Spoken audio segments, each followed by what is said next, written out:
உபாகமம் 28ஆம் அதிகாரம் 11ஆம் வசனத்தை ஒரு வாசியுங்கள். உபாகமம் 28:11.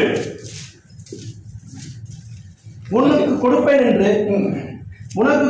என்று கர்த்தர் உன் பிதாக்களுக்கு ஆணையிட்ட தேசத்தில் கர்த்தர் உன் கர்ப்பத்தின் கனியிலும் உன் மிருக ஜீவன்களின் பலன்களிலும் உன் நிலத்தின் கனியிலும் உனக்கு பரிபூர்ண நன்மை உண்டாக கட்டளையிடுவார். கர்த்தர் உன் கர்ப்பத்தின் கனியிலும் உன் மிருக ஜீவன்களின் பலனிலும் உன் நிலத்தின் கனியிலும் உனக்கு பரிபூர்ண நன்மை உண்டாக கட்டளையிடுவார்.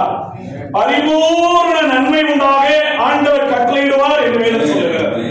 இயேசு கிறிஸ்து பரிபூர்ணமான நன்மையை உண்டு பண்ணுகிற தேவன். பரிபூர்ணமான நன்மை. கர்த்தர் நன்மை செய்கிறவராய் சுற்றித் திரிந்தார் என்று வேதம் சொல்லுகிறது. அவர் நல்லதே செய்து கொண்டிருந்தார், நன்மை செய்கிறவராய் சுற்றித் திரிந்தார். இயேசு கிறிஸ்து இன்றைக்கும் எல்லா நாட்டிலும் நன்மை செய்கிறார். ஆமென். விசுவாசிக்கிறீங்களா? இயேசு கிறிஸ்து நன்மை செய்கிறவர். அவர் தீமை செய்ய தெரியாது. ஏன்னா அவர் நல்லவர். அவர் நல்லவராக இருக்கிறபடியால் ஒவ்வொருடைய வாழ்க்கையிலும் நன்மை செய்து கொண்டே இருக்கிறார். அவர் என்னுடைய வாழ்க்கையில் நன்மை செய்திருக்கிறார். ஏராளமான நன்மைகளை நம்முடைய வாழ்க்கையில் செய்திருக்கிறார். இன்றைக்கு அந்த ஆண்டவர் சொல்லுகிற வார்த்தை பரிபூர்ணமான நன்மை உண்டாக செய்வேன். ஒரு பரிபூர்ண நன்மை. அது இல்லையா பரிபூர்ணமான நன்மை? நல்ல கவனிங்க. இது கையில் சொல்லுவோம் அப்படின்னா இதுல விரல் இருக்கு. விரல் இதுல எத்தனை விரல் இருக்கு? 4 விரல் தான் இருக்கு. ஒரு கையில எத்தனை விரல் இருக்கும்? 5. பாருங்க, இது மட்டும் இருந்துச்சுன்னா விரல், இது முழுசா இருந்துச்சுன்னா பரிபூரணம். இன்னைக்கு அநேகருடைய வாழ்க்கையில் நான் இன்னும் தெளிவா சொல்றேன். எல்லா நன்மைகளும் எனக்கு இருக்கிறது. எல்லா நன்மைகளும் எனக்கு இருக்கிறது. இந்த ஒரு நன்மை மாத்திரம் குறைபட்டு இருக்கிறது. நான் நன்றாக இருக்கிறேன், ஆனா என் வாழ்க்கையில இந்த ஒரு குறை மட்டும் தான் இருக்கு அப்படின்னு நினைக்கிற பொழுது கர்த்தர் சொல்லுகிற காரியம், நாங்க ஒரு நன்மையை உனக்கு செஞ்சு அந்த குறிப்பிட்ட நன்மை உனக்கு செய்து பரிபூர்ணமாக அந்த நன்மையை மாற்றுவேன் என்று தேவன் சொல்லுகிறார். அதுதான் பரிபூர்ணம். இன்னைக்கு எல்லாருடைய வாழ்க்கையிலும் ஜீவன் இருக்கிறது. எல்லாரும் வாழ்ந்து கொண்டிருக்கிறோம். எல்லாரும் உயிருள்ளவராய் நடக்கிறோம். ஆனால் உள்ளத்திற்குள்ள வேதனை, உள்ளத்திற்குள்ள கண்ணீர் வடிக்கிற காரியங்கள் உள்ள உடைக்கப்பட்டு நொறுக்கப்பட்டு போயிருக்கிறது. கர்த்தர் சொல்லுகிறார், எந்த காரியத்தில் நீ நொறுக்கப்பட்டு கொண்டிருக்கிறாயோ, அது எந்த காரியத்தில் நீ உடைக்கப்பட்டு கொண்டிருக்கிறாயோ, அந்த காரியத்திலும் நான் நன்மை செய்வேன். பரிபூர்ணம் அடையும்படி செய்வேன். பரிபூர்ணமாகும்படி செய்வேன். இதுதான் ஆண்டவர் சொல்றார். பரிபூர்ண நன்மை. இதுவரையிலும் நம்மை நடத்தின பிரகாரம் ஆண்டவரை நடத்த போவதில்லை. இதுவரையில் அவனுக்கு நன்மை தான் செஞ்சுட்டு இருந்தேன். இனி நன்மை மாத்திரம் செய்ய போறதில்லை. அந்த நன்மையை நான் செய்யறபடினால உன்னுடைய வாழ்க்கையில் ஒரு பரிபூர்ணம் உண்டாகும். பரிபூர்ணம் அடைஞ்சிடும். குறைவில்லைங்கிற நிலைமைக்கு நாம் வருவோம். தேவன் ஆபிரகாமை அழைத்தார். ஊர் என்கிற கல்தைய பட்டணத்தை விட்டு ஆரானுக்கு வந்தார்கள். ஆரானில் இருந்த ஆபிரகாமை கர்த்தர் அழைக்கிறார். நீ உன் தேசத்தையும் உன் இடத்தையும் உன் சொந்த கனவை விட்டு வா. நான் பெரிய சாமியார் பேர் சொல்றாரு. நான் ஆசீர்வதிப்பேன் அப்படின்றாரு. ஏன்? அதுக்கு முன்னால் ஆபிரகாம் ஆசீர்வாதம் இல்லையா? ஆபிரகாம் பிச்சை எடுத்துக் கொண்டு இருந்தாரா? இல்ல ஏழ்மையில இருந்தாரா? இல்ல கடன் வாங்கி கொண்டு இருந்தாரா? இல்லை. ஊர் என்கிற கதையை பட்டணத்தை விட்டு புறப்படும் போது அவர் ஆசீர்வாதத்தோடு புறப்பட்டு வந்தார்கள். ஆடுகள் இருந்தால் அந்த காலத்தில் மாடுகள் செல்வங்கள் எல்லாம் இருந்தது. இன்னும் ஆறானிலே இவர்கள் இன்னும் அதிகமாக ஆசீர்வதிக்கப்பட்டார்கள். எல்லாமே இருந்தது. எல்லாம் இருக்கு. அப்பயே ஆண்டவர் சொல்றாரு, வைதவன் ஆசீர்வதிப்பேன்னு சொல்றாரு. ஒரே ஒரு குறை இருந்துச்சு. ஆபிரகாமுக்கு குழந்தை இல்லை. ஆசீர்வாதம் இருந்தது, அவனிடத்தில் பணம் இருந்தது, தேவைக்குரிய காரியங்கள் இருந்தது, அவனுடைய வாழ்க்கையில நன்மை இருந்தது, நன்மைகளை பெற்றுக் கொண்டிருந்தவன். ஆனால் ஒரு காரியம் அவன் இருதயத்தை உடைத்து போட்டது. எல்லாமே இருந்தது. ஒருமுறை கர்த்தர் ஆபிரகாமிடத்தில் வந்து அவன் ஆசீர்வதிக்க சொல்லுவார். ஆபிரகாம் சொல்வாரு, இந்த அந்நிய தேசத்தான் என் வீட்டுல அதிகாரியா இருக்கிறாப்பா, என்னை ஆசீர்வதிக்க என்ன பிரயோஜனம் அப்படி நல்லா பார்த்து ஆத்தி உள்ள உடைக்கப்பட்டு பேசுவார். எனக்கு பிள்ளை இல்ல, எனக்கு குழந்தை இல்ல, நான் என்ன ஆசீர்வதிப்பேன்னு சொல்றீங்கல்லப்பா அப்படின்னு சொல்லி ஒரு ஏக்கத்தோடு அந்த வார்த்தை வெளிப்படும். இப்படிப்பட்ட சூழ்நிலையில ஆபிரகாம் முழுமையாய் ஆசீர்வாதங்களை பெற்றுக் கொள்ளும்படி ஆதியாகமம் 17ஆம் அதிகாரத்தில் கர்த்தர் அவரை ஆசீர்வதித்தார். ஆதியாகமம் 17:1 நான் சர்வவல்லமையுள்ள தேவன் என்று சொல்லி அவருக்கு வெளிப்பட்டு அவருடைய 99ஆம் வயதில் அவரை மறுபடியும் ஆசீர்வதிக்கிறார். 100ஆவது வயதில்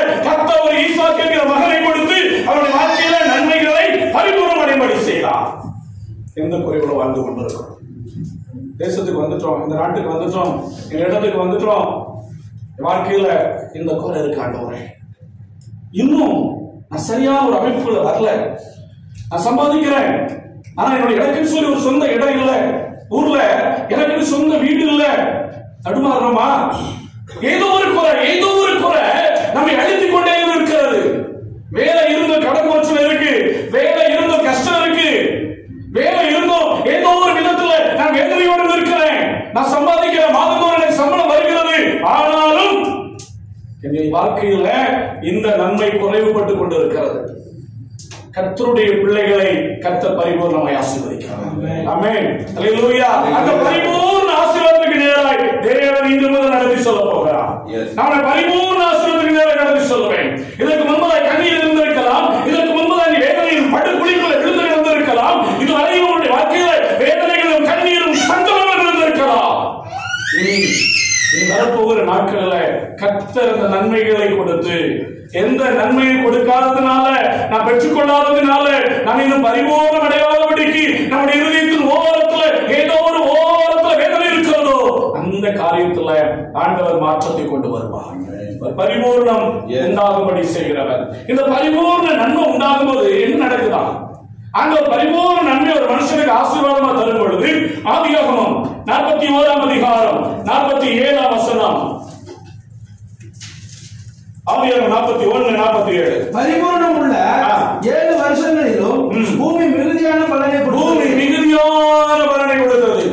7 வருஷம் ஆசீர்வாதம் இருக்கும், 7 வருஷம் செழிப்பு இருக்கும், அடுத்த 7 வருஷம் பஞ்சம் வரும் என்று சொல்லி ஒரு தரிசனம் சொப்பனம் கொடுக்கப்படுகிறது. இந்த 7 வருஷத்திலும் ஆண்டவர் சொன்னாரு பரிபூர்ண நன்மை உண்டாயிருக்கும். இந்த பரிபூர்ண நன்மை எப்படி இருந்தது தெரியுமா? அங்குள்ள இடங்களிலே அவர்களுக்கு இருந்த எல்லா பண்டக சாலைகளும் நிரம்பி வழிந்தன. புதிய பண்டக சாலைகளை கட்டினார்கள். அவர்கள் சாப்பிட்டது போக அவர்கள் பண்டக சாலைகளை சேர்த்து வைத்தார்கள். சேர்த்து வைத்தும் பண்டக சாலை இல்ல, புதிதாக யோசேப்பின் மூலமாக புதிதான பண்டக சாலைகள் வந்தது, கட்டப்பட்டது என்று வேதம் சொல்லுகிறது. பேங்க்ல எல்லாருக்குமே அநேகமா சீரோ பேலன்ஸ் வச்சிருப்போம், அப்படிதானே? பேங்க்ல பணம் முதல் வாரம் சம்பளம் வந்ததோடு சரி, நம்ம அடுத்த பேலன்ஸ் எப்படி போயிடும்? சீரோக்கு போயிடும். இப்ப இந்தியாவில சீரோ வந்துச்சுன்னா 35 ரூபாய் மாசத்துல கட் பண்ணிடலாம். அதுக்கு பைசா 1000 வைக்கலன்னு பார்த்து அதுலயும் நம்ம எடுப்போம், கை வச்சு எடுத்துட்டு இருப்போம். ஒண்ணு இல்ல, நம்மகிட்ட ஒண்ணுமே இல்ல. இப்படிதான் நம்முடைய வாழ்க்கை போயிட்டு இருக்குது. ஆனா தேவன் ஆசீர்வதிப்பாரானால் உன்னுடைய பண்டக சாலை நிரம்பி வழிபடிக்கத்தை செய்வார். ஆமென். இதுதான் பரிபூர்ண ஆசீர்வாதம். இதுதான் பரிபூர்ண ஆசீர்வாதம். பேங்க்ல அக்கவுண்ட்ல பணமே இல்லையா? அட போட்டுவான்னு சொல்ல மாட்டேன். கர்த்தர் உங்களை ஆசீர்வதிப்பார். ஆமென். அல்லேலூயா. கர்த்தர் ஆசீர்வதிக்கிறவர். உனக்கு பரிபூர்ண நன்மை உண்டாகும்படி தேவனாகிய கர்த்தர் இன்றைக்கு உன்னை ஆசீர்வதிக்கிறவர். அவருடைய வார்த்தை வல்லமை உடையது, அவருடைய வார்த்தை உண்மை உள்ளது. நாம் விசுவாசிக்கும் பொழுது சந்தரித்துக் கொள்ளுகிறோம். கர்த்தர் என்னை ஆசீர்வதிக்கிறவர். கர்த்தர் என்னை ஆசீர்வதித்து என் களஞ்சியங்களை பரிபூர்ணமாய் நிரப்புகிறவர். நன்மை செய்யும் பொழுது உன்னுடைய ஆத்மாவிலே பெரிதான மகிழ்ச்சியை கண்டுகொள்ள முடியாது. தேவன் பரிபூர்ண நன்மை தருகிற பொழுது வாழ்க்கையில் இருக்கிற அடைக்கப்பட்டிருக்கிற துடைக்கப்பட்டிருக்கிற காரியங்களிலே ஒரு மாற்றம் பெரிதாய் வரும். பரிபூர்ணமான 7 வருஷம், பரிபூர்ணமான 7 வருஷம். 7 வருஷமும் செழிப்பு, மகா செழிப்பு, மகா செழிப்பு. வறட்சியுள்ள சுத்தியுள்ள நாடுகளில் உள்ளவர்கள் எல்லாம் அந்த நாட்டில் வந்து உணவை வாங்கக்கூடிய அளவிற்கு செழிப்பு. கர்த்தர் உங்களை விதமாய் ஆசீர்வதிப்பார். இன்னைக்கு நீங்க கடன் கொடுத்துட்டு இருக்கிறீங்க, கடன் வாங்கிட்டு இருக்கிறீங்க, கர்த்தர் உங்களுக்கு வந்து கடன் வாங்கும்படி உங்களை ஆசீர்வதிப்பார். தேவனால் கூடாத காரியம் ஒன்றும் இல்லை. ஆமென் சொல்லுங்க. அல்லேலூயா. தேவன் அப்படியே உங்களை ஆசீர்வதிப்பார். ஏனென்றால் அவர் பரிபூர்ணமாய் ஆசீர்வதிக்கிறவர். அவர் கொடுக்கிற நன்மை சாதாரணமான நன்மை அல்ல, நின்று போகிற நன்மை அல்ல, குறைந்து போகிற நன்மை அல்ல, அது பரிபூர்ணமான நன்மை என்று வேதம் சொல்லுகிறது. இதே நன்மையை நமக்கு தருவேன். பரிபூர்ண நன்மையை கொடுத்து ஒரு செழிப்பான ஒரு இடத்திற்குள்ள நடத்துகிறவர். எரேமியா 33 அதிகாரம் 6 வசனத்தில் தேவனுடைய பிள்ளைகளுக்கு பரிபூர்ண சமாதானம் உண்டாகும் என்று வேதம் சொல்லுகிறது. சமாதானத்திலும் பரிபூரணம். கொஞ்ச நேரம் சமாதானம் எடுத்து அடுத்த நேரம் துக்கப்படணும். ஆனா கர்த்தர் சொல்றாரு, உன்னுடைய சமாதானமும் பரிபூர்ணமாகும்படி நான் செய்கிறவர், பரிபூர்ணமாகும்படி செய்கிறவர். சங்கீதம் 16 அதிகாரம் 16 வசனத்தில் தேவனுடைய சமூகத்தில் பரிபூர்ண ஆனந்தம் என்று வேதம் சொல்லுகிறது. பரிபூர்ண ஆனந்தம், பரிபூர்ண மகிழ்ச்சி. பரிபூர்ண மகிழ்ச்சி. விட்டு விட்டு நம்ம சந்தோஷமா இருக்கிறோம். பணம் பாக்கெட்ல இருக்கும்போது சந்தோஷம் வருது. பாக்கெட் விட்டு பணமெல்லாம் செலவழிஞ்ச போது துக்கம் வந்தது பாத்தீங்களா? நீங்க அப்படி இருக்காது. கர்த்தர் ஆசீர்வதிப்பார். கர்த்தருடைய சமூகத்துல தேவனுடைய பிள்ளைகளுக்கு பரிபூர்ண சந்தோஷத்தையும் ஆனந்தத்தையும் உண்டு பண்ணுகிறவர் என்று வேதம் சொல்லுகிறது. பிலிப்பியர் 4ஆம் அதிகாரம் 18ஆம் வசனத்திலே பவுல் விதமாக எழுதுகிறார். பிலிப்பியர் 4:18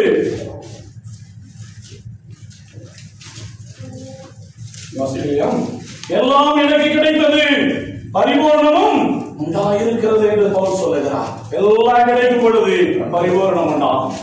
எல்லாத்தையும் கிடைக்க செய்து ஆண்டவர் பரிபூர்ணத்தை உண்டு பண்ணுகிறவர். எல்லாம் கிடைக்கும், எல்லாவற்றையும் ஆண்டவர் தருவார். இயேசு கிறிஸ்து தருவார். இயேசு கிறிஸ்து எல்லாவற்றையும் தருகிறவர். ஒரு பரிபூர்ணம் உண்டாகும்படி எல்லா காரியத்தையும் செய்கிறவர். ஆண்டவரை நோக்கி பார்க்கும்போது ஆண்டவருடைய பிள்ளைகளாக இருக்கும்போது அந்த பரிபூர்ணம் கிடைக்குது. நான் ஒரு வருஷத்துக்கு முன்னால ஒரு சகோதரனோட துபாயில் நடந்து போயிட்டு இருந்தேன். சகாராவுக்கு அந்த பக்கம் துபாய் அந்த பார்டர். அவர் அந்த பக்கம் இருந்து வசூலி ஒரு காரியத்துக்காக பேசுவதற்கு நான் இடத்துல போய் கொஞ்ச தூரம் நடந்துட்டே போன தூரம் போவாங்க. அப்படி அந்த ரோட்ல ஆளுங்கெல்லாம் நடக்கிற பாதை, நடைபாதை அப்படியே நடந்து போனோம். அவர் பார்த்தா குளிச்சுக்கிட்டே வந்தார். குளிஞ்சு தர நிம்மராத ஆள் சொல்லுவோம் பாத்தீங்களா? அப்படி குளிச்சுக்கிட்டே வந்தார். அந்த திடீர்னு குளிச்சு கீழே ஒரு கம்மல் எடுத்துட்டார். கீழே சின்ன போட்டு கம்மல் எடுத்துட்டார். எடுத்துட்டு உரசுனார். நான் கேட்டேன், பிரதர் என்ன அப்படின்னு. பிரதர் நான் இதே மாதிரி குளிச்சு கீழே தலையை பார்த்துட்டு போகும்போது எனக்கு இது மாதிரி 2-3 இடத்துல தண்ணி கிடைச்சிருக்கு அப்படின்னா. தங்கம் அப்படி பழகிட்டாரு. இப்ப நடக்கும்போது எப்படி நடக்கிறாரு? குளிஞ்ச தலை நிம்மர மாட்டார் ஆளு. எனக்கே ஆச்சரியம் போச்சு. இவர் வருஷத்தை பார்த்து கேட்டேன், இது தங்கமா அப்படின்னேன். இல்ல பிரதர் இது உத்தரம் அப்படின்னா. இன்னைக்கு அநேக வேலைகள்ல மனுஷங்களை நம்பினா வேதனை தான், நம்ம சுயத்தை நம்பினாலும் வேதனை தான்.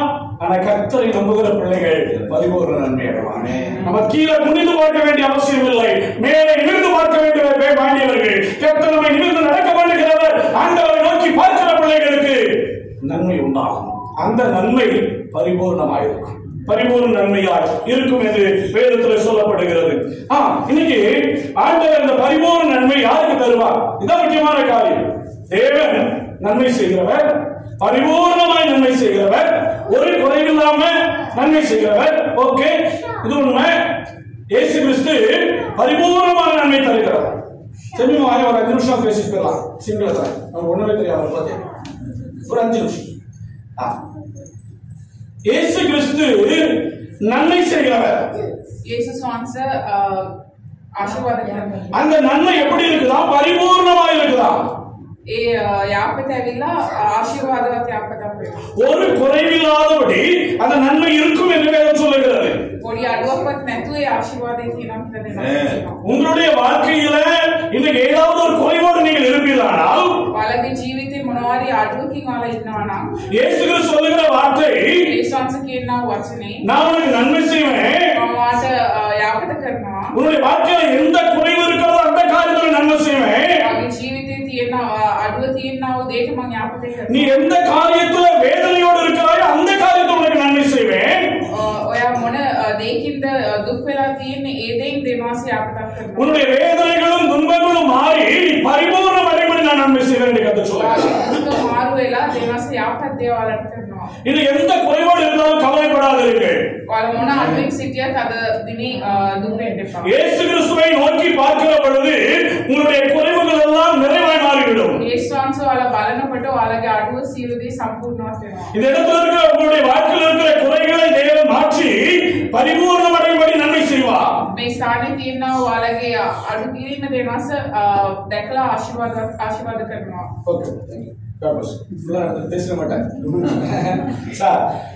இயேசு கிறிஸ்து யாருக்கெல்லாம் நன்மை செய்கிறார்? பரிபூர்ண நன்மை யார் பெற்றுக்கொள்ள முடியும்? நம்ம கடவுளுடைய பிள்ளைங்க தான். பாஸ்டர் சொல்றாரு பரிபூர்ண நன்மை உண்டாகும் அப்படின்னு பேங்க் அக்கவுண்ட்ல போய் தேடி கிடக்கூடாது, பாக்கெட் போய் தேட முடியாது. யாருக்கே நன்மை உண்டாகும்? வேதம் சொல்லுகிறது அந்த வார்த்தைகளின்படி நடக்கிறவருடைய வாழ்க்கையில பரிபூர்ணம் உண்டாகும், நன்மை உண்டாகும். முதலாவது வாசிங்க நீதிமொழிகள் 28ஆம் அதிகாரம் 20ஆம் வசனம். டக்கு எடுத்து வாசிக்கணும். நீதிமொழிகள் 28:20. உண்மையுள்ள மனுஷன் பரிபூர்ண ஆசீர்வாதங்களை பெறுவான். ஆமென். பரிபூர்ண ஆசீர்வாதங்களை பெறுவான். உண்மையுள்ள மனுஷன்.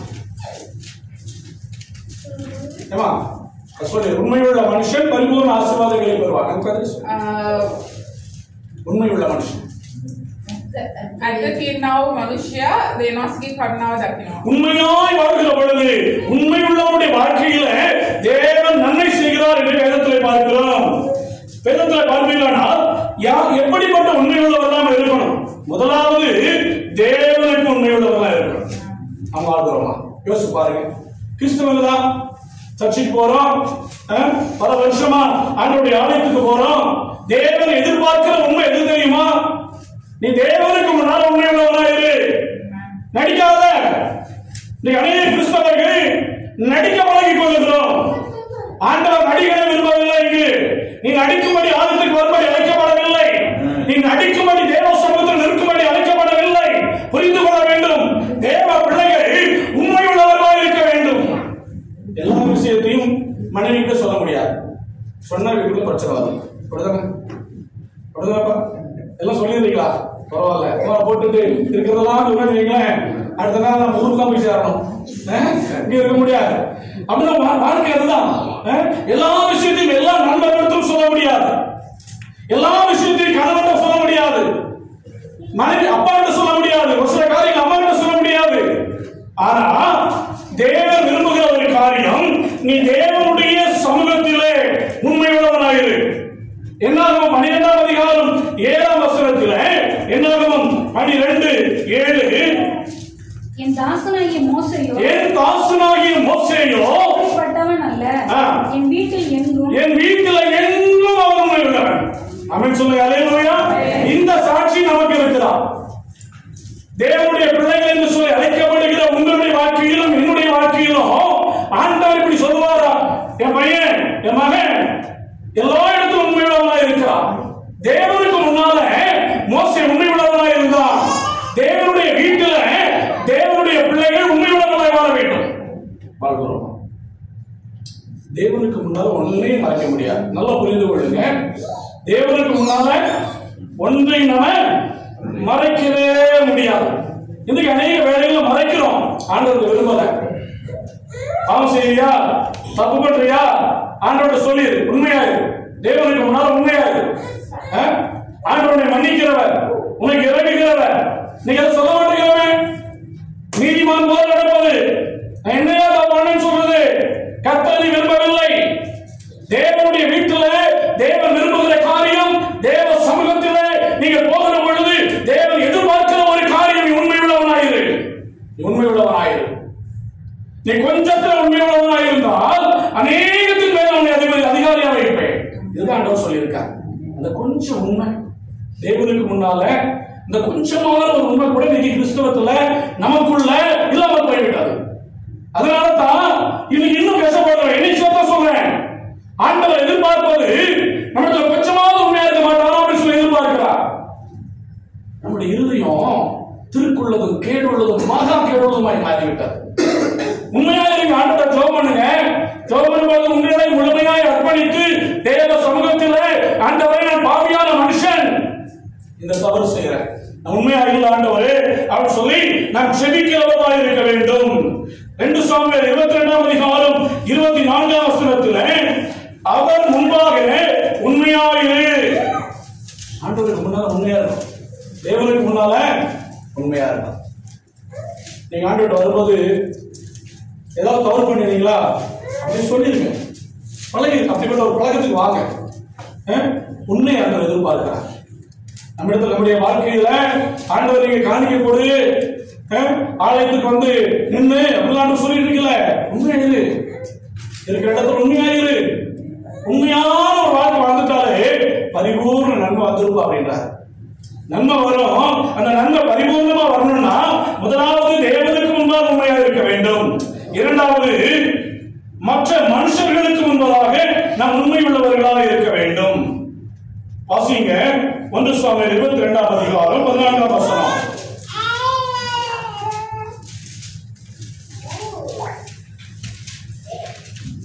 அகிமேலுக்கு ராஜாவுக்கு பிரயோஜனமாக உம்முடைய எல்லா ஊழியக்காரர்களும் தாவீதை போல ராஜாவுக்கு மருமகனும் உம்முடைய கட்டளையின்படி செய்து வருகிறவனும் உம்முடைய வீட்டிலே கனமுள்ளவனுமாய் இருக்கிற உண்மை உள்ளவன் யார்? உண்மை உள்ளவன். தாவீதை குறித்து சாட்சி கொடுக்கப்படுகிறது. யார் சொல்ற? வேலை செய்ய கூட அவன் உண்மை உள்ளவன். அவன் யாரு? உண்மை உள்ளவன். நீங்க உங்களை பத்தி உங்க கூட இருக்கிறவங்க சொல்ல முடியுமா? உண்மையா இருக்குமா? நான் 2 வருஷத்துக்கு முன்னால மும்பையில் ஒரு ஊழியத்துக்கு போயிருந்தேன். அங்க சபையில பிரசங்கம் பண்ணிட்டு ஒரு சகோதரன் பேசி கொண்டிருந்தேன். அப்ப அவர் சொன்ன ஒரு வார்த்தை, 10 வருஷத்துக்கு முன்னால கிறிஸ்தவங்க அப்படின்னா மும்பையில் ஒரு மதிப்பு இருந்தது. பொய் சொல்ல மாட்டாங்க, உண்மையா இருப்பாங்க, எல்லா காரியத்திலும் உண்மையா இருப்பாங்க இருந்துச்சு. ஆனா இப்ப அந்த பேரே கிடையாது பிரதர் அப்படின்னா. என்னாச்சு? கிறிஸ்தவங்களும் மத்தவங்கள மாதிரி மாறியாச்சு. நீங்க அநேக வாழ்ந்து கொண்டு இருக்கிறோம், கிறிஸ்தவனை சொல்லிக் கொள்கிறோம். ஆனா கிறிஸ்தவர்களாகி நமக்குள்ள மற்றவர்களிடத்துல உண்மையுள்ள வாழ்க்கை இல்லை. கணவன் மனைவிக்கு உண்மையா இருக்கணும், மனைவி கணவனுக்கு உண்மையா இருக்கணும். இருக்கலாமா? இல்லன்னா நீங்க ஆண்டவரத்துல மன்னிப்பு கேளு. ஆண்டவருடைய பிள்ளைகளாகி நீங்களும் நானும் எப்படி வாழ்கிற வாழ்க்கை அல்ல. தேவன் எதிர்பார்க்கிற காரியம் வீட்டுக்குள்ள உண்மையாயிரு. பிள்ளைகள் பெற்றோருக்கு உண்மையாக இருக்க வேண்டும். இருக்கிறோமா? யோசிக்கணும். ஒவ்வொருடைய இருதயமும் தேவனுக்கு நேர சரியாகணும். வேலை செய்கிற இடத்துல, நீ வேலை பார்க்கிற இடத்துல உன் கம்பெனிக்கு உண்மையா இருக்கிறாயா? நீ வேலை செய்கிற இடத்துல உன் மேல் அதிகாரிகளுக்கு நீ உண்மையா இருக்கிறாயா? இல்லை என்றால் நீ சரியான கிறிஸ்தவன் இல்லை. புரிந்து கொள்ள வேண்டும். நீ வாழ்கிற வாழ்க்கை நீ சரியாகல. அதனாலதான் கிறிஸ்தவம் வளரல. கிறிஸ்தவம் வளராம போவதற்கு காரணமே கிறிஸ்தவனா இல்லை. புரிந்து கொள்ளுங்க. மாறணும். வேலை செய்கிற இடத்துல உண்மையா இருக்கணும். கிறிஸ்தவன் நல்லா உண்மையா வேலை செய்யணும். அவங்க ஒரு பொறுப்பை கொடுத்தா அந்த வேலையை சரியா செய்வோம் அப்படிங்கிற எண்ணம் அடுத்தவனுக்கு வரணும். வரலாறு மற்றவங்களை பார்த்து நம்ம பழகி போயிட்டோம். அவங்களை போல மாறி போயிட்டு இருக்கிறோம். கர்த்தர் சொல்றார், உண்மையா இருந்து பாரு, அவனை ஆசீர்வதிப்பேன். சாதாரண ஒரு லேபராக அல்லது ஹெல்ப்பராக நீ வேலை பார்த்துட்டு இருக்கிற பரவாயில்ல, அந்த வேலையில உண்மையா இருங்க. கர்த்தர் உங்களை ஆசீர்வதிப்பார். கர்த்தருடைய ஆசீர்வாதம் பெரிதாக வெளிப்படும். கொஞ்சத்திலேயாவது உண்மையா இரு. மேனேஜர் பார்க்கிறாரு, சூப்பர்வைசர் பார்க்கிறாரு, வேலை பார்க்காத. கர்த்தர் பார்க்கிறார், நான் உண்மையா வேலை செய்யணும்னு சொல்லி வேலை செய்து கொண்டாரு. அடுத்தவன் கிண்டல் பண்ணுவான், ஏன் இப்படி கிடந்து வேலை பார்க்கறேன்னு சொல்லி பார்க்க சொல்லணும். கடவுளுக்கு முன்னால் உண்மையா இருந்து வேலையை பாருங்க. ஆசீர்வதிப்பார். அதிகாரியாய் மாற்றுவார். அநேகத்துக்கு அதிகாரியாய் மாற்றுவார். நான் கடந்த வாரத்துல ஒரு சகோதரனோடு கூட கார்ல போய் கொண்டு இருந்தேன். ரவுஸ் பக்கத்துல போயிட்டு இருந்தேன். அப்ப சகோதரன் சொன்ன ஒரு காரியம், ஒரு குறிப்பிட்ட பெரிய கடை, அந்த கடையில ஸ்ரீலங்காவை சார்ந்த ஒரு சகோதரன் கடையை நடத்தி வந்தார். வயதான பிறகு அது ஒரு தமிழ் சகோதரனும் வேலை பார்த்தார். வேலை பார்க்கும்போது 10 வருஷமா வேலை பார்க்கிறாரு. எல்லாரும் சொன்னாங்க, ஏன் இப்படி மாடா கடந்து உழைக்கிற, அந்த மனுஷன் விட்டுட்டு போனாமனா அவனுக்கு ஒண்ணு தர மாட்டான், இப்படியே கடந்து உழைக்கிற, ஒரு வரும்போது வேலைக்கு பாரு விட்டு அப்படின்னு சொல்லி எல்லாரும் உனக்கு கிட்ட அடிப்பாங்களாம். ஆனா அந்த பையன் அப்படியே உண்மையா வேலை செஞ்சிருக்கிறான். அவரை கடைசியில இவர் எல்லாத்தையும் விட்டுட்டு போறாரு, தெரிஞ்சு போச்சு. எல்லாத்தையும் விட்டுட்டு போறாரு, எல்லாத்தையும் ஊருக்கு போய் செல்லாம் போற, ஸ்ரீலங்காவில் போய் செல்லாங்கிறாரு. கடைசியில நடந்த ஒரு காரியம், போறதுக்கு முன்னால கொஞ்ச நாளைக்கு முன்னால இந்த பையனை கூட்டிட்டு போய் எல்லாத்தையும் அவருடைய டாக்குமெண்ட்ஸ் எல்லாத்தையும் அவர் பேர்ல மாத்தி இதை நீ வைத்து போய் சொல்லி கொடுத்து விட்டாங்க. உண்மையாகவே இந்த தேசத்தில் நடந்த ஒரு காரியம். எப்படி சாதாரண ஒரு மனுஷன், கிறிஸ்துவை அறியாத ஒரு மனிதனே இப்படிப்பட்ட காரியத்தை செய்வாரானால் உங்களை வானத்தையும் பூமியையும் படைத்து சர்வ வல்லமையுள்ள தேவனாகிய கர்த்தர் நீ உண்மையா இருந்தால் வியக்காமல் இருக்க மாட்டார். உயர்த்துவார், அநேகத்தின் மேல் உயர்த்துவார். அடுத்தவனுக்கு உண்மையா இருங்க. 3வது வார்த்தையிலே உண்மை உள்ளவர்கள். ஆதியாகமம் 42ஆம் அதிகாரம் 16ஆம் வசனத்தில், ஆதியாகமம் 42:16, இதனாலே நீங்கள் சோதிக்கப்படுவீர்கள். உங்கள் சகோதரனை அழைத்து வரும்படி உங்களில் ஒருவனை அனுப்புங்கள். உங்களிடத்தில் உண்மை உண்டோ இல்லையோ என்று உங்கள் வார்த்தைகள் சோதிக்கப்படும். உங்கள் வார்த்தைகள் உண்மை உள்ளதா என்று சோதிக்கப்படும். யாரு உண்மையுள்ள மனுஷன்? தேவனுக்கு முன்னால் உண்மையை நடக்கிறவன், மனுஷனுக்கு முன்னால் உண்மையை நடக்கிறவன். 3வது வார்த்தையில உண்மை இருக்க வேண்டும். வார்த்தையில் உண்மை உள்ளவனா என்பதை ஆண்டவர் சோதித்து பார்க்கிறார். பொய்யின் ஆவியும் ஒன்று இருக்கு. பொய் பேசுறதெல்லாம் நம்ம பேசுறது கிடையாது, ஒரு ஆவி பேசுறது நமக்குள்ள. பரிசுத்தம் இருந்தா சரியா இருக்கும். அப்ப அந்த ஆவி வந்துருச்சுன்னா பொய் தான் பேசுவோம். அப்ப சரியான ஆவி நமக்குள்ள இல்லைன்னு அர்த்தம். சின்ன விஷயத்துல பொய் சொன்ன மாதிரி அடிக்கடி சொல்லி இருக்கிறேன். போன் எடுத்தாலே பொய்.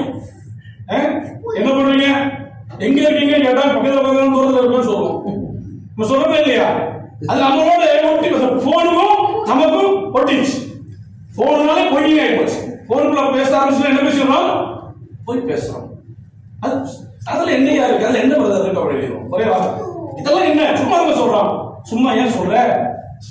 நீ உண்மையா இது அட சொல்ற வார்த்தையை தான் நான் சோதிக்கிறேன்.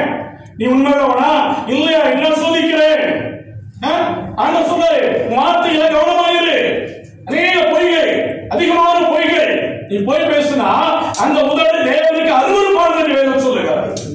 போய் பேசும் உதடு தேவனுக்கு அருவருப்பு என்று வேதம் சொல்லுகிறது. பொய்ய பேசுவான், அல்லேலூயா பண்ணுவான், ஆமென் சொல்லுவான், அந்நிய பாஷையில துள்ளி குதிச்சிடுவான். அடுத்து வீட்டுக்கு போனோடனே பொய், மனைவி கிட்ட பொய், பிள்ளை கிட்ட பொய், வேலை செய்யற இடத்துல பொய், வெளியில பொய், பொய் எல்லாம் பொய்யா மாறுது. பொய் பேசுற வெளியே மறந்துருக்க சொல்லுவோம். மாத்திக்க, மாத்திக்க.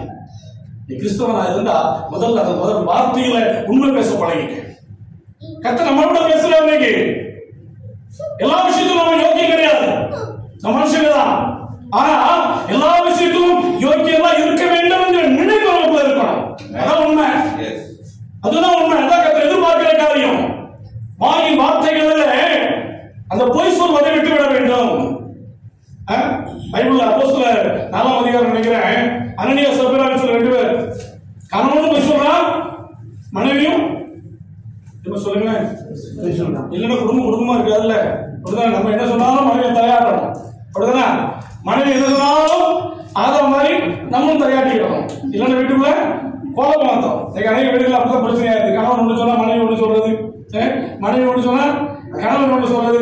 எதுக்குடா வம்பு சொல்ல தலையாட்டி தொலைப்போம்னு சொல்லி தலையாட்டுறது. கடைசியில கடவுள் பாப்பாரு நீ தலையாட்டுற போடா போய் போடான்னு சொல்லி அனுப்பி விட்டுவாரு. அந்த அனனியா சொல்றவங்க அப்படிதான் நடந்துச்சு. ரெண்டு பேரும் போய் சொல்றான். அனனியா சொல்ற இவ்வளவுதான் சொத்தை வித்தியா? ஆமா இவ்வளவுதான் வித்த. அப்படியே போய் சொல்லி அப்படிதான் செத்து போயிடறான். அவனை தூக்கிட்டு போறாங்க, வாலிபர் தூக்கிட்டு போறாங்க, மனைவி வர்றா இவ்வளவுதான் வித்தியா? ஆமா யா வித்த, அவ்வளவுதான் வித்தான்டா. அவளையும் செத்து போயிட்டான். நம்மளும் சாக மாட்டோம், கொல்லப்படாதீங்க. பயன்படுத்துறாரு அப்படின்னு நினைக்காதீங்க. கர்த்தர் இறக்கம் உள்ளவர். ஆமென். நல்லா கவனித்துக் கொள்ளுங்க. ஆனாலும் கர்த்தர் சொல்லுகிறா நீ உண்மையாயிரு. வார்த்தையில முடிஞ்ச அளவுக்கு ஆண்டவரை ஜெபம் பண்ணி, ஆண்டவரே நான் போய் சொல்லாம வாழணும் ஆண்டவரே, என் வார்த்தைகளை காத்துக்கொள், வார்த்தைகளை காத்துக்கொள்ளும். பிசினஸ் வேற, பிசினஸ்ல சொல்வது அது பொய் இல்ல. பிசினஸ் ஒரு பொருள் 50 ரூபாய்க்கு வாங்கி 100 ரூபாய்க்கு விற்போம், அது பிசினஸ். ஆனா பொய் ஒண்ணு இருக்கு, அது வேற. வாழ்க்கையில நம்முடைய வாழ்க்கையில அநேக காரியங்களில் நம்முடைய வார்த்தைகளில் ஆண்டவர் உண்மை எதிர்பார்க்கிறார். அப்படி நீங்க வார்த்தையில உண்மையுள்ளவராக இருந்தால் நீங்கள் பரிபூர்ண நன்மைகளை சுதந்திரித்துக் கொள்வீர்கள். அதுதான் வேதம் சொல்லுகிறார். இரண்டாவது மத்தேயு 25ஆம் அதிகாரம் 29ஆம் வசனம். மத்தேயு 25:29. அந்நாட்கள் உபத்திரவம் முடிந்தவுடனே சூரியன் அந்தாரப்படும். மத்தேயு 25:29. உள்ளவன் எவனோ அவனுக்கு கொடுக்கப்படும், பரிபூரணம் அடைவான். நல்லா கவனித்துக் கொள்ளுங்க. இரண்டாவது ஆண்டவர் சொல்றாரு, முதல்ல உண்மை உள்ளவன், இரண்டாவது உள்ளவன் எவனோ அவனுக்கு கொடுக்கப்படும். அவன் நல்லா தெரியும், அம்பானி அதானி எல்லாம் பார்த்தா வேற போயிட்டே இருக்கிறாங்க. நாம இருக்கிற மாதிரி இருக்கிறோம், கீழே போயிட்டு இருக்கிறோம். வேதம் அதுக்கு ஏற்ற வசனம் சொல்றது பாருங்க, உள்ளவன் எவனோ அவனுக்கு கொடுக்கப்படும், அவன் பரிபூர்ணம் அடைவான். இங்க ஒரு சம்பவம் இருக்கு. நம்ம நீங்க வாசிக்க கேட்ட 2வது பாடத்துல ஒரு மனுஷன் ஒரு 5 தாளத்தை ஒருத்தருக்கு கொடுக்கிறான், இன்னொருவருக்கு 2 தாளத்தை கொடுக்கிறான், இன்னொருவருக்கு 1 தாளத்தை கொடுக்கிறான். நல்லா கவனித்துக் கொள்ளணும். இந்த 5 தாளத்தை வாங்கினவன் போய் சம்பாதிக்கிறான், இன்னும் எக்ஸ்ட்ரா 5 தாளத்தை சம்பாதிச்சுட்டான். இப்ப எத்தனை இருக்கு? 10 தாளத்தை வச்சிருக்கான். 2 தாளத்தை வாங்கினவன் அவனும் போய் சம்பாதிக்கிறான், எக்ஸ்ட்ரா 2 சம்பாதிக்கிறான். இந்த 1 வாங்கின பாத்தீங்களா, அவன் போய் அதை புதைச்சு வச்சிடறான். ஏன்னா வரும்போது திரும்ப கேட்பார்ல, நம்ம கொடுக்கணுமே அப்படின்னு சொல்லி புதைச்சு வச்சிடறான். இப்பதான் மறுபடியும் அவர் வந்து கேட்கிற கொடுத்தவர் வந்து கேட்கிறார். இப்ப 5 வாங்கினவே 10 வச்சிருக்கிறான், நீ வச்சுக்க அப்படின்ட்டார். 2 வாங்கினவே 4 வச்சிருக்கிறான், நீ வச்சுக்க அப்படின்ட்டாரு. 1 வாங்கினவன் கேட்கும்போது, ஐயா நீ ரொம்ப கொடுமை உள்ளவன்னு எனக்கு தெரிஞ்சிருந்து அதனால நீ வச்சத புதைச்சு வச்சிருக்கிறேன் அப்படின்றான். அவர் கோவம் வந்துருச்சு. அவன் தூக்கி அக்கினி கல்ல போட சொல்லிட்டு அந்த 1 வாங்கி யார் கொடுக்குறா தெரியுமா? 10 வச்சிருந்தா பாத்தீங்களா? இது நமக்கு நிறைய வேலையில புரியாது. ஏயா 4 வச்சிருக்கவங்க கூட கொடுத்துருக்கலாம். ஆனா அதான் சொல்றாரு, உள்ளவன் எவனோ அவனுக்கு கொடுக்கப்படும். கர்த்தர் சொல்லுகிற வார்த்தை நல்லா புரிந்து கொள்ளுங்க. பரிபூர்ணம் அடைய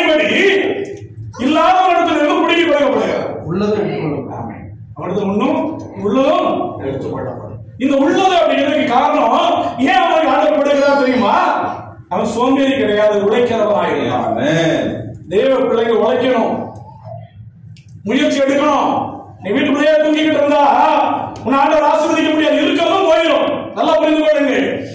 கர்த்தர் ஒரு தாளத்தை கொடுத்தாலும், 2 ரூபாய் சம்பளத்துக்கு 1000 ரூபாய் சம்பளத்தை கொடுத்தாலும், 2000 ரூபாய் சம்பளத்தை கொடுத்தாலும், 5000 ரூபாய் சம்பளத்தை கொடுத்தாலும், அதை நேர்மையான முறையில வைத்து உழைத்து அதை பெருகும்படி கர்த்தர் விரும்புகிறார். செய்யணும். கிறிஸ்தவ செய்யணுமா? செய்யறது கிடையாது. அநேக வேலைகளில் ஆண்டவர் தாளந்துகளை கொடுக்கிறார், கிருபைகளை கொடுக்கிறார், வரங்களை கொடுக்கிறார், வல்லமைகளை கொடுக்கிறார். அவைகளை புதைத்து வைத்துக் கொள்ளுகிறோம். எனக்கு கிறிஸ்தவன் சர்ச்சைக்கு போகணும், வீட்டுக்கு வரணும், இதான் என் வேலை. ஆண்டவர் அதுக்காக இந்த பூமியில உள்ள கிறிஸ்தவனை வைக்கல, இயேசு அறிந்து கொள்ளும்படி வைக்கவில்லை. அநேகருக்கு ஆசீர்வாதமான பாத்திரமாகவே இந்த பூமியில வைத்திருக்கிறார். சொல்லுகிறார், சும்மா இருக்காத, நீ சும்மா சோம்பேறியா இருக்காத, வேலை பார்க்கும்போது சுறுசுறுப்பா வேலை பாரு, பிசினஸ் பண்ணும்போது சுறுசுறுப்பா வேலை பாரு. சும்மா இருந்துகிட்டு சாப்பிடலாம் நினைச்சா வேஸ்ட் ஆயிடும். இருக்கிறதையும் பிடி விட்டுருவாரு. என்னையா குடும்பக்காரர் நினைக்கிறீங்களா? அதுதான் உண்மை. நீ சோம்பேறியா நம்ம இருக்கிறத ஆண்டவர் விரும்பல. வீட்டுக்குள்ளேயே படுத்து கிடந்துட்டு சாப்பிட்டு படுத்து கிடந்தோம்னா பிரயோஜனம் இருக்காது. நம்ம முடியும் பண்றதா சும்மா இருக்க முடியுமா? இல்ல. சாயங்காலம் எங்கேயாவது போகணும்னு நினைப்பேன், யாரையாவது பார்க்கணும்னு நினைப்பேன். காலையில போனா எங்கேயாவது வந்து ஜெபம் பண்ணலாம்னு நினைப்பேன். சும்மா இருந்தா ஒண்ணும் நடக்காது, ஊழியமும் நடக்காது. ஊழியக்காரனுக்கு அப்படிதான், வாழ்க்கைக்கு அப்படிதான். உங்களுடைய வேலையில, உங்களுடைய வாழ்க்கையில சும்மா இருப்பதை நிறுத்திவிட்டு சுறுசுறுப்புள்ளவர்களாய் அவைகளை இரட்டிப்பாடியும்படி முயற்சி பண்ணுங்க. கர்த்தர் 2 மடங்காய் திரும்ப கொடுப்பார். உங்களுடைய சம்பளம் 2 மடங்காய் விருத்தி அடையும். ஹல்லேலூயா. வேலை பார்க்கிற இடத்துல உற்சாகமா செஞ்சு பாருங்களே, ஆசீர்வதிப்பார். கர்த்தருடைய ஆசீர்வாதம் வரும். 3வது ஆகாய் 1ஆம் அதிகாரம் 6ஆம் வசனம். ஆகாய் 1:6. நீங்கள் திரளாய் விதைத்தும் கொஞ்சமாய் அறுத்துக் கொண்டு வருகிறீர்கள். நீங்கள் புசித்தும் திருப்தியாகவில்லை, குடித்து பரிபூர்ணம் அடையவில்லை. நீங்கள் வஸ்திரம் உடுத்தியும் ஒருவனுக்கும் குடியிடவில்லை. கூலியை சம்பாதிக்கிறவன் ஒத்தலான பயிரை போடுகிறவனாய் அதை சம்பாதிக்கிறான். இதுக்கு காரணத்துல 8ஆம் வசனத்துல சொல்றாரு பாருங்க. நீங்கள் மலையின் மேல் ஏறி போய் மரங்களை வெட்டி கொண்டு கொண்டு வந்து ஆலயத்தை கட்டு. ஏன் என் வாழ்க்கையில பரிபூர்ணம் இல்ல? என் பார்க்கிற சம்பளத்தெல்லாம் வீணா போயிட்டு, ஏன் சம்பளம் வீணா போகுது? நம்முடைய வாழ்க்கையில ஏன் இன்னும் மிச்சம் இல்ல? கர்த்தருக்கு ஒரு பதிலை கொடுக்கிறார். ஒண்ணுமே இல்ல அப்படி சொல்லிட்டு இருக்கிறீங்க, ஒண்ணு செஞ்சு பாரு, ஒரு காரியத்தை செஞ்சு பார். அத சொல்றாரு, ஆலயத்தை கட்டு. ஹல்லேலூயா. ஆலயத்தை கட்டணுமா? எந்த ஆலயத்தை கட்டணும்? 3 விதமான ஆலயங்கள் வேதத்தில் சொல்லப்படுகிறது. 1, சாலமோன் கட்டின ஒரு புதிய ஆலயம், தேவனுக்கு முதலாக கட்டப்பட்ட ஆலயம், அது சாலமோன் கட்டின ஆலயம். 2வது ஆலயம் இந்த சிறுவாவின் மூலமாய் புதுப்பிக்கப்பட்ட ஒரு ஆலயம், இடிக்கப்பட்டு புதுப்பிக்கப்பட்ட ஒரு ஆலயம். 3வது ஆலயம் சரீரமாகிய ஆலயம் என்று வேதம் சொல்லுகிறது. நல்லா புரிந்து கொள்ளுங்க. இந்த 3ஐயும் நீ கட்டணும். சபை இல்லாத இடத்துல சபையை கட்டு. கர்த்தருடைய ஆசீர்வதிப்பார். நான் என் வாழ்க்கையில பார்த்திருக்கேன். சின்ன முடியும், மிஷனரி முடியும். ஒரு சபையை கட்டி முடிச்சோம்னா கர்த்தர் விசேஷமா ஆசீர்வதிப்பார். நான் குறிப்பா பார்த்திருக்கிறேன். போன மேல மார்ச் ஒரு சர்ச்சை கட்டணும், போன டிசம்பர் ஒரு சர்ச்சை கட்டினேன். அதுக்கு முன்னால ஒவ்வொரு வருஷமும் நான் சர்ச்சை கட்டும் போதெல்லாம் அந்த சர்ச்சை கட்டி முடிக்கும் போது ஒரு பெரிய ஆசீர்வாதம் எனக்கு வச்சிருப்பேன். அது எனக்கு மறைமுகமான ஆசீர்வாதமாக இருக்கும், வெளிப்படையான ஆசீர்வாதமாக இருக்கும், ஒரு உயிர் இருக்கும். சபையில் இல்லாத இடங்கள்ல சபை கட்டுகிற காரியத்துல தேவனுடைய பிள்ளைகள் நம்முடைய சபை அதற்காக இருக்கணும். ஆமென். ஹல்லேலூயா. எங்க வந்தா போனோம், சர்ச்சுக்கு வந்தோம் போனதெல்லாம் கிடையாது. அப்படி எதை சொன்னாங்க சொல்ற கூட்ட கிறிஸ்தவரா இருக்காத. அப்படிதான் சரி சப்தமே. ஆமா. கூட்டத்துல என்ன சொல்றீங்க? தப்பு கேட்காத. நீ கூட்ட கிடையாது. நல்லா கவனித்து போறணும். நீங்க அநேக கிறிஸ்தவ அப்படிதான் இருக்கிறோம். சபைக்கு முறையில கிடையாது, கடவுளுக்கு முறையில இல்லை. அப்படிப்பட்ட வாழ்க்கைங்க மாறணும். கர்த்தர் சொல்லுகிற காரியம், ஆலயத்தை கட்டு, நான் ஆசீர்வதிப்பேன், பரிபூரணம் உண்டாகும். 2வது ஒரு ஆலயத்தை சொல்றாரு, இடிந்து கிடந்த ஒரு ஆலயம். எங்கெல்லாம் சபையில தேவைப்படுகிறதோ, ஆட்கள் தேவைப்படுகிறதோ, அந்த இடத்துல நின்று ஆண்டவருக்காக செய்து பாருங்க, அது பரிபூரணம் அடையப்படி கர்த்தருடைய ஆசீர்வதிப்பான். நீங்க அநேகருக்கு பெரிய பெரிய சபை தெரியும், பெரிய பெரிய ஊழியம் தான் தெரியும். நான் ஒண்ணு தெளிவா சொல்றேன், இந்த சபைக்காக சொல்லல. இதே போல எத்தனையோ சின்ன சபைகள் இருக்கு பாத்தீங்களா, அந்த சபைகளுக்கு நீ உதவி செஞ்சு பாருங்க, கர்த்தர் உங்களுக்கு பரிபூரண நன்மை உண்டாகும்படி செய்வார். அதான் பெரிய சபை விட்டுணுமா? விடக்கூடாது. இதையும் பார்த்துக் கொள்ள வேண்டும் என்று நான் சொல்லுகிறேன். கர்த்தர் செய்கிற காரியங்கள் தான். நான் ஒவ்வொரு நாளும் ஆண்டுடைய சமூகத்தில் அழுவேன், ஆண்டவரே இந்த ஊழியத்தில் உதவி செய்ய ஒவ்வொரு பிள்ளையும் ஆசீர்வதி. ஒவ்வொரு நாளும் கண்ணை வடிக்கிறேன். உடைக்கப்பட்ட நிலைமையில் இருக்கிற சபைகளுக்காக சபையில் ஊழியர்கள் ஒவ்வொரு அப்படிதான் இருக்கிறாங்க. எத்தனை இடங்களில் ஊழியத்தை அப்படி பார்க்கிறேன். இந்த சாயங்காலம் ஊழியத்துக்கு போவான், காதல கொத்தனார் வேலைக்கு போயிட்டு வருவான். என் காலத்துல பாச கையை பாருங்க, கொத்தனார் வேலைக்கு போயிட்டு வந்து வேலை பார்க்கிறேன். சாயங்காலம் ஊழியத்துக்கு போறேன். ராத்திரி 3 பஸ் கழுவிட்டு காலையில் ஊழியத்துக்கு சைக்கிள் எடுத்து போற ஆட்கள் உண்டு, நான் பார்த்துருக்கிறேன். ராத்திரி ஃபுல்லா மேல பஸ் கழுவுவாங்க. டிப்போ இருக்கிற பஸ் கழுவு, ஒரு பஸ் 150 ரூபா, 3 பஸ் 450 ரூபா. ராத்திரி விடிய விடிய கழுவிட்டு காலையில சைக்கிள் எடுத்து ஊழியத்துக்கு போற ஊழியக்காரங்க உண்டு. நம்ம கண்ணுக்கு அது தெரியாது. கோட்டு சூட்டு போட்ட ஊழியக்காரன் தான் நீ அநேக கிறிஸ்தவனுக்கு கண்ணுக்கு தெரியுது. மாற்றிக்கொள்ளணும். உடைக்கப்பட்ட சபைகள், நோய்க்கப்பட்டு கிடந்த சபை தான் மீண்டும் திரும்ப கட்டினார்கள். கர்த்தர் சொல்லுகிறார், அப்படிப்பட்ட சபைகளை கட்டி எழுப்புவாயானால் பரிபூர்ண நன்மை உண்டாயிருக்கும். பரிபூர்ண நன்மை உண்டாகும். தேவனுடைய பிள்ளைகள் தேவனுக்காக எழுதி நிற்கும். வெறுமையா வந்துட்டு வெறுமையா ஓடாதீங்க. ஆசீர்வாதம் அல்ல. ஆலயத்தை கட்டி என்று கர்த்தர் சொல்லுகிறார். 3வது சரீரமாகிய ஆலயம். இந்த சரீரம் தேவனுடையது. இது சரீரம் ஆலயம் என்று வேதம் சொல்லுகிறது. இந்த ஆலயத்தை சரியாக கவனித்துக்கொள், பரிசுத்தத்தோடு கவனித்துக்கொள். இந்த சரீரத்தையும் தேவனுக்கு முன்பதாக பரிசுத்தத்தோடு காத்துக்கொள் என்று கர்த்தர் சொல்லுகிறார். கர்த்தருடைய பரிபூர்ண ஆசீர்வாதம் உண்டாகும். கடைசியாக உபாகமம் 30ஆம் அதிகாரம் 8ஆம் வசனம் 9ஆம் வசனம். நீயோ மனம் திரும்பி கர்த்தரின் சத்தத்திற்கு செவி கொடுத்து நான் இன்று உனக்கு கற்பிக்கிற அவருடைய எல்லா கற்பனைகளின் படியும் செய்வாய். அப்பொழுது உனக்கு நன்மை உண்டாகும்படி உன் தேவனாகிய கர்த்தர் உன் கைகள் செய்யும் எல்லா வேலைகளிலும் உன் கற்பத்தின் கனியிலும் உன் மிருக ஜீவனின் பலனிலும் உன் நிலத்தின் கனியிலும் உனக்கு பரிபூரணம் உண்டாக செய்வார். அப்பொழுது நீ மனம் திரும்புகிற பொழுது பரிபூரண நன்மை உண்டாகும் என்று கர்த்தர் சொல்லுகிறார். மனம் திரும்புவது, பாவத்திலிருந்து, பாவமான காரியங்களிலிருந்து, பாவமான வாழ்க்கையிலிருந்து நான் தேவனிடத்தில் மனம் திரும்புகிற பொழுது தேவன் பரிபூர்ணமான நன்மைகளை நமக்கு தருவார். ஒரு சில விட வேண்டிய காரியங்கள் விடணும். கர்த்தருடைய ஆசீர்வாதம் இறங்கி வரும். கர்த்தர் நம்மை ஆசீர்வதிப்பார். மனம் திரும்புங்க. பரலோகராஜ்ய சமீபத்தில் சொன்னார் பாத்தீங்களா? இங்க ஆண்டவர் சொன்னார், மனம் திரும்பு, பரிபூர்ண ஆசீர்வாதம் உனக்கு உண்டாகும். பரிபூர்ண ஆசீர்வாதம் கர்த்தர் தருவார். நம்முடைய வாழ்க்கையில, நம்முடைய குடும்பத்துல ஆண்டவர் சொல்லுகிற வார்த்தை அதுதான். நான் பரிபூர்ண நன்மை உனக்கு தருவேன். பரிபூர்ணமான நன்மை உனக்கு நான் தருவேன். ஆசீர்வாதம் தேவனுடைய பிள்ளைகளுடைய வாழ்க்கையில பரிபூர்ணமாய்